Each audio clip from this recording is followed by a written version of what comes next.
Brigadier साहब, पाकिस्तानी नुमाइंदा खुसूसी मोहम्मद सादक का दौरा तो आपने देख लिया, तमाम मीडिया ने भी उसको देख लिया है। आप इस दौरे को किस तरह देख रहे हैं? और आपको ये भी याद होगा कि जब हम भारत के साथ बात करते थे तो वो भी यही कहता था कि पहले तिजारत, और अब अफगानिस्तान से भी बात जो चल रही है वो तिजारत की ही चल रही है। मैं आपसे ये पूछना चाहता हूँ, TTP की दहशतगर्दी रोकने के लिए ठोस इकदाम कहाँ हैं? तिजारत तो बात की बात है, क्या कहेंगे ब्रिगेडियर साहब? जी हाँ, देखें, मेरे ख्याल में ये 3 दिन का दौरा है और इसमें तिजारत इस वन पॉइंट है, लेकिन इसमें ये स्पेशली गए हुए एविडेंस देने के लिए और बताने के लिए कि अफगानिस्तान की इन्वॉल्वमेंट है जो पाकिस्तान में है। और रिसेंटली जो बनू का अटैक हुआ था जिसमें अफगान नेशनल्स इन्वॉल्व थे, और जाफर एक्सप्रेस में भी जो टेररिस्ट थे, they were in communication with their handlers in Afghanistan, तो वो मैसेज देने के। बाकी तो ये चीज़ें साइट में बाकी चीज़ें भी डिस्कस होंगी, अफगान रेफ्यूजीज भी डिस्कस होंगी, बॉर्डर में तोरखम की सूरत हाल भी डिस्कस होगी, बट मेनली एक मैसेज डिलीवर करने गए हुए हैं कि in the best interest of the Afghanistan है कि वो पाकिस्तान के जो डिमांड्स हैं, डिसमेंटलिंग टेररिस्ट हाइट आउट्स और फैसिलिटेशन जो वहाँ से उनको मिल रही है, वो उसको बंद करे। ब्रिगेडियर मसूद साहब, अमेरिकी सदर ट्रंप की धमकी भरे खत के बाद ईरान के सुप्रीम लीडर ने भी उसी तरह का मुंह तोड़ जवाब जो है वो अमेरिका को दिया है। मैं सवाल आपसे ये पूछना चाहता हूं कि इसराइल के गजा, शाम के बाद लेबनान, दोबारा शदीद हमलों के बाद ईरान के खिलाफ भी किसी कार्रवाई का बड़ा खदशा जो है वो बाहर नजर आ रहा है। इस पर मशरक़ वस्ता की बात अगर आप करूं या पाकिस्तान की बात करूं तो इन तमाम हालात में क्या देख रहे हैं आप, क्या असरात मुरतब होंगे? जी ब्रिगेडियर साहब। जी हाँ, देखें, मेरे ख्याल में जिस तरह डेवलपमेंट्स हो रही हैं मिडिल ईस्ट में, स्पेशली गजा की सूरत हाल देखें तो वहाँ पे इजराइल ने दोबारा ऑपरेशन, ग्राउंड फोर्सेस का भी ऑपरेशन स्टार्ट हुआ है, एयर फोर्स से भी अटैक कर रहे हैं, आर्टिलरी भी यूज़ कर रहे हैं। सिमिलरली अटैक्स हुए हैं साउथ लेबनान, साउथ ईस्ट में ताहिर सिटी है, वहाँ पे हमले हुए हैं। यूनाइटेड स्टेट्स के यमन के टारगेट्स पे हमला है, यमन स्ट्राइक्स किए हैं, इसराइल के अंदर स्ट्राइक्स हैं, इसराइल के अंदर शिन बैत के जो हेड है उसके और डिसमिस किया है नेतन्याहू ने, तो वहाँ पे प्रोटेस्ट वगैरह हो रहे हैं, हॉस्टेजेस की बात हो रही है। सो एक कंफ्यूज एक स्टेज वहाँ पे सेट हुआ है, लेकिन उसके दरमियान में जो स्पेशल एनवाई है प्रेसिडेंट ट्रंप के, स्टीव विटकॉफ वहाँ पे गए हैं और उनकी इंटरेक्शन हुई हमास के साथ, और उन्होंने एक बड़ी ज़बरदस्त स्टेटमेंट दी है। उन्होंने कहा हमास वाले इतने बुरे नहीं है या इतने एक्सट्रीमिस्ट नहीं है जितने दे आर बीइंग पोर्ट्रेट। तो एक बड़ी डिफरेंट डेवलपमेंट एक वो है। सिमिलरली जहाँ तक ईरान की बात है, लेकिन मुझे लगता यही है जिस तरह चीज़ें डेवलप हो रही हैं सब्सिक्वेंटली ये जाएंगे ईरान के पीछे, क्योंकि ऑलरेडी देखें कि हिजबुल्लाह को उन्होंने ऑलमोस्ट डिग्रेड कर दिया है, सीरिया है उनके हाथ से निकल गया है। तो जो एक कनेक्शन ईरान का था विद रेस्ट ऑफ दी जो प्रॉक्सीज थे उनके साथ, वो निकल गया है। अब देखिए यमन में हूतीस को टारगेट किया जा रहा है, तो मेरा ख्याल में सब्सिक्वेंटली उनकी कोशिश यही हो कि दे विल डिक्टेट ईरान की ये चीज़ें वो एक्सेप्ट करे। दैट्स वाई ईरान ने कहा कि it is more of A dictation and threat, तो इस पर उन्होंने कहा बात नहीं होगी, but at the same time European countries इसमें इन्वॉल्व होंगे और कोशिश यही होगी किसी तरह किसी उस पर अंडरस्टैंडिंग पे पहुंचा जा सके।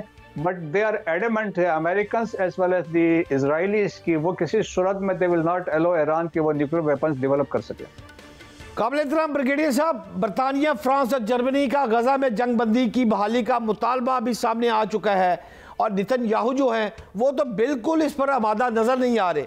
मैं आपसे ये जानना चाहता हूँ कि मशरक़ वस्ता में नई जंग का सबब बन सकता है, आप इसको किस नज़र से देखते हैं? ये कुछ नई बात नहीं सामने आ रही?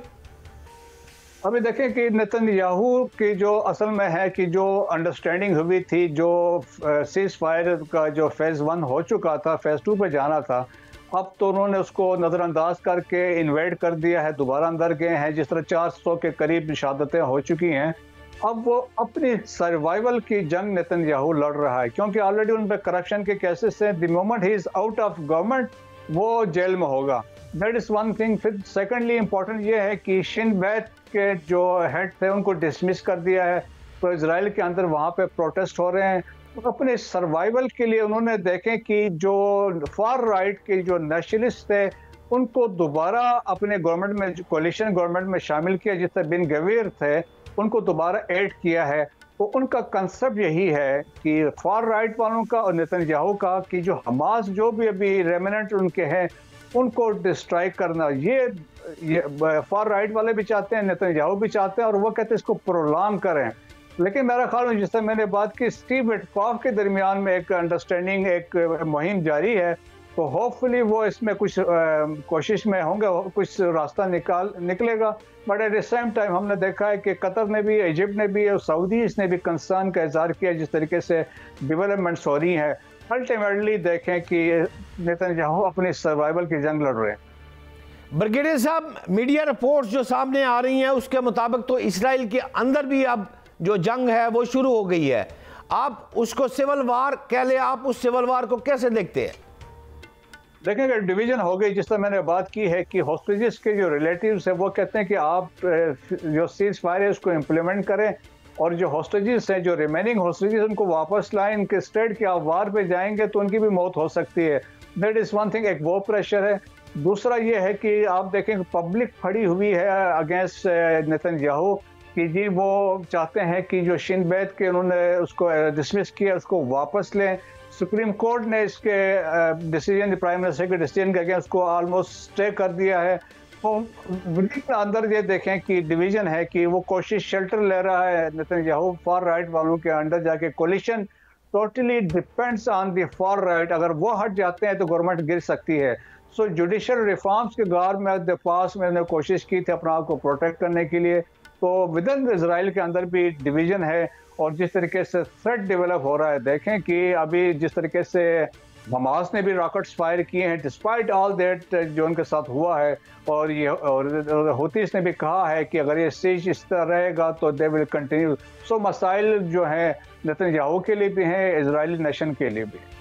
ब्रिगेडियर साहब, हमें रोज़ाना प्रेस रिलीज़ें आती है वज़ीर दाखिला मोहसिन नकवी और हुकूमती अफराद की तरफ से मज़म्मती बयान आते हैं कि जनाब ये शहादतें हो गई, ये शहादतें हो गई। इस रवा माह में भी अगर को 8 से 10 KP के बलोचिस्तान और दीगर में बात करूं तो रोज़ाना की बुनियाद पर ये जंग जो है ये पाकिस्तान में, मैं समझता हूं पाकिस्तान बाज़ाब्ता इस वक्त हालत जंग में है।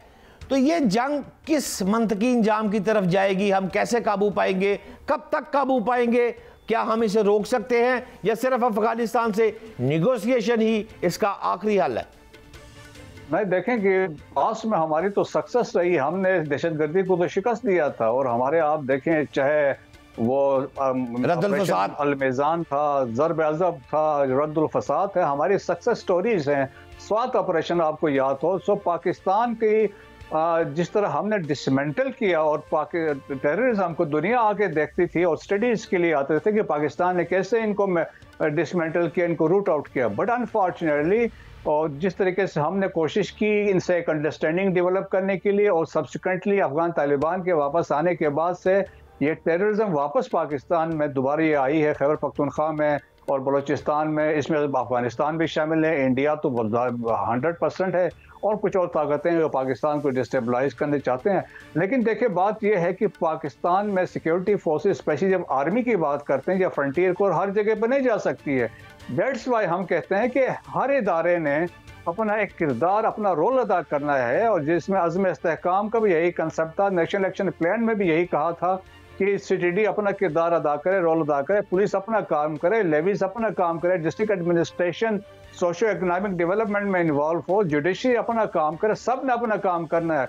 अब हर चीज़ के लिए आपने कहा कि अब आप फौज की तरफ देखें तो ये मुश्किल होगा।